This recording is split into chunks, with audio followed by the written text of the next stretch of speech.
Hey, welcome back to it. My name is CJ Kobliska, Director of Programming here at Gymnazo, and I'd love to share with you ways that I love to integrate the wood wedge into my training for trail running specifically. Now, I love the wood wedge because it provides an opportunity to go through four main positions with our ankles. Dorsiflexion, loading more of that posterior half of the calf, kind of that soleus down through the arches, thinking about going uphill in a hike. I've also got the other end of that, more plantar flexion or going down a hill, so getting a bunch of this anterior load through the shin, and also opportunity for my knees to go quite a bit further, my body to stabilize at the backside.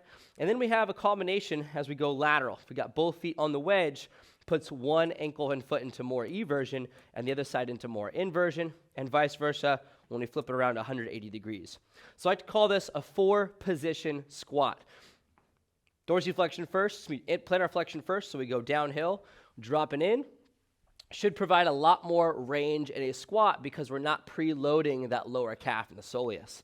So this is great for just learning how to stabilize coming downhill. My body wants to go here if I were just to surrender, but if I'm able to kind of shift my weight on my foot back a little bit, not so much into the forefoot where I feel like I'm falling forward, but kind of settle my hips back into more the back side of my arch and into my heel a bit, I feel quite a bit more stable and centered. Now then the other side, when we go into the dorsiflexion, because my soleus is already preloaded, my body's got to do something to find the range in the squat. If I try to squat lower and lower, as I drop in, my ankles run out of dorsiflexion, so my body tries to compensate by shifting back.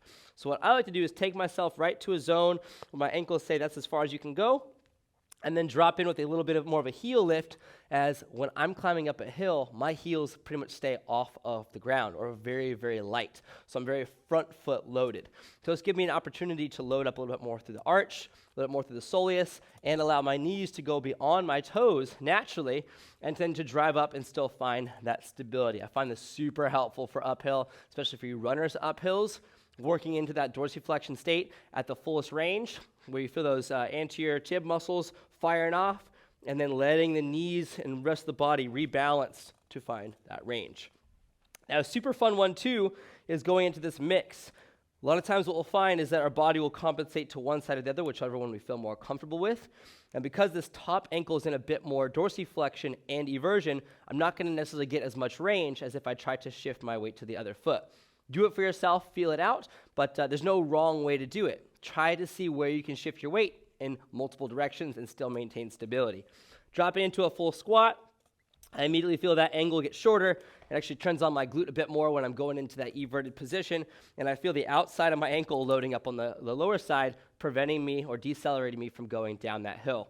So right now I'm kind of biasing my right leg as I squat. And if I did that same thing biasing my left leg, I feel a tremendous amount more weight that's about to be pushing myself off that wedge. And a lot of times when I'm running trails and I feel that shift, I'm able to recenter, especially coming hot around a corner, see somebody coming at me, dodge them, and then keep rocking and rolling.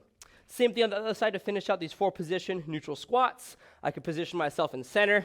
I could position myself over this foot, or I could position myself over that back foot in any spectrum in between or even outside. So those simple ones, even going into more deadlift style to load up more of that posterior hip hamstring area. Same kind of thing can happen here, but probably quite a bit more calves because they are preloaded.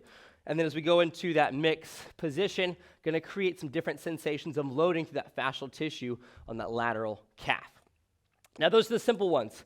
Other things I like to do are a single leg balance and working into a reach matrix. If we take that same path, that four position coming down the hill, we have an anterior reach, shifts our weight forward into that knee, but also upper body starts to compensate backwards. It's a good thing. Take it backwards at the foot and lean forward. Now it's like coming full steam down a hill. We have the lateral same side, lateral opposite side, same side rotation, and opposite side rotation. This is a great test drill. If you have trouble going down hills and you're lacking stability in one of those angles, anterior, posterior, same side lateral, same side rotation, or opposite side rotation, chances are your body's bracing and holding and protecting, and probably why you're getting some discomfort in the ankles, the knees, or even low back, because we're holding and bracing versus allowing and decelerating our motion each step of the way. And you can do that with the other foot as well. We continue that same pattern. 1 foot single leg balance. We have an anterior reach, now with a primary load in dorsiflexion. We have the posterior reach, again, like going up a hill. If we can find stability in all 6 of these directions, when we go uphill, it will be easier because your body has more movement options and knows what it feels like to stabilize as we either step on a loose rock, maybe some loose shale and some dirt that's sliding us around. Body doesn't brace and freeze and try to contract. It just continues to pull us to our next step. Now even more fun, we put ourselves into eversion.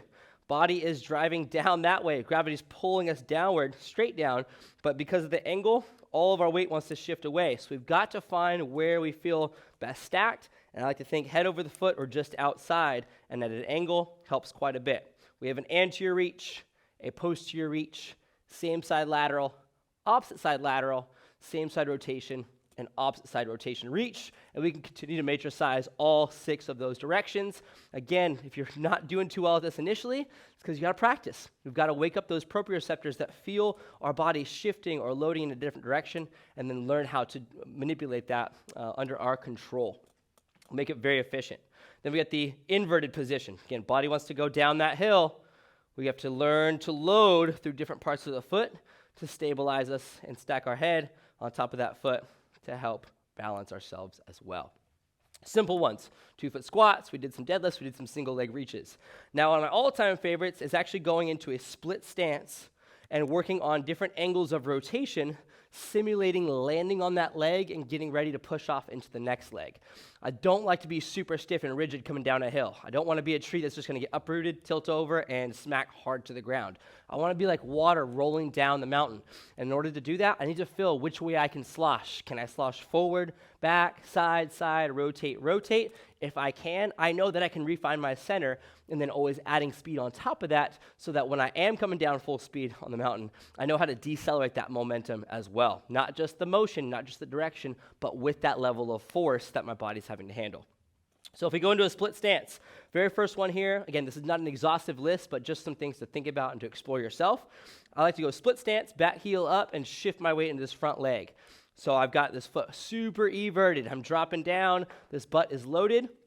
And I'm going to take my hands as I squat. I'm going to chop down hip height, chest height, and overhead height.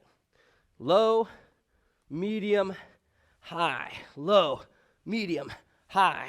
Low, medium, and high. And each one of these, my thoracic spine is getting a slightly different bit of load. As I come down, I'm chopping. And as I come across, I'm more rotated. And as I come up, it actually throws my body down that hill a little bit. So no matter where I am, if I'm trying to get around somebody, if I'm stepping up on a hill real quick and then coming back down, I know my body will take care of the rest. From here, we go then into an inverted side. So split stance, I like to keep that back heel up so it's not inhibiting me there. And now that weight is going to come down to this other side leg. There's a lot of times where people are afraid to roll their ankles. If we can train in the dangerous position in a safe environment that isn't super reactive, now when we go out onto the trail, our body is more kind of tame and knows what's going to happen as that foot hits the ground. We can't prepare for everything, but we can prepare better for what we're going to expect out on the trails. So in this front leg, now I'm in that inverted position. I can squat, take it low, chest tight, and then high. Low, chest, high, low, chest, and high. And as we get through that one, you're going to start to feel that whole lateral edge, that fascia, starting to lengthen and shorten, turning it into more spring-like power. Then we have the other side. So we go into LXX, but now into the everted position on that front leg. Head is loaded on that top foot. I feel about 80% of my weight here. Back foot is light and the heel is up. I squat, reach low, chest, high, low, chest, high, doing that for cycles of upwards of 30 seconds to a minute. Think about what you can handle on that one side. And then switching it to split stance right. My right foot just landed, and I'm landing on something that is in a more inverted surface, kind of that incline to the inside of the foot. My body wants to go that way. I'm going to push my foot down more into my big toe, and now I'm going to say that same thing. Load low, load high, and higher. Low, medium, high. Sweep up, giving my hip a chance to interact with my foot and interact with my thoracic spine so that when I do land on that on the trail, I can get ready to land into my next step.